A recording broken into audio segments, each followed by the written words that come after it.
Hello guys, welcome to back my video. आज आपल्याला Big Boss Marathi season 5चा लवकरात लवकर विनर बघायला भेटणार नाही आणि season grand finale Big Boss मराठीचा आज आपल्याला खूपच मजेदार एकच्या नंतर एक डान्स परफॉर्मन्स बघायला भेटत आहे. ज्यामध्ये आज तर डेंजरस म्हणजे आपले डी दादा आणि डी दादा सोबत आपली अंकिता ताई या दोघांचा सुपर ओ काका या सॉन्गवर डान्स झाला आणि आपले डी दादा तर खूपच मजेदार ड्रेस म्हणजे घालून सुपर फंटॅस्टिक दिसत होते. त्यांच्यानंतर आपली अंकिता ताई पण खूपच भारी दिसत त्यांनी फंटास्टिक पाणी लावून डान्स केले.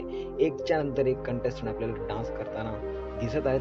आता बघायची हे खूप मजा येणार की विनर असेल कोण, कारण की जे विनर असेल त्याला सोडून बाकीचे कंटेस्टंट तोंड होईल खाली. आता बघूता वोटिंग ट्रेंडमध्ये तर सूरज दादा सगळ्यात टॉपवर आहे. तर बघूता सूरज बनते की विनर आपलं अदर्स कोणी. मला तर वाटतं सूरज आणि अभिजित या दोघांमध्ये कोणी एकच विनर बनणार. तुम्हाला काय वाटतं आणि तुम्हाला आता तुम्ही या ट्रेंडिंग वोटिंगमध्ये जास्तीत जास्त कोणाला वोट केला मला कमेंट करू नका. सूरज दादाला नक्कीच तुम्ही डायटवाले फॅन असाल तर 100 वेळेस का 1000 वेळेस वोट करा. भेटूया पुढच्या व्हिडिओत. Bye bye.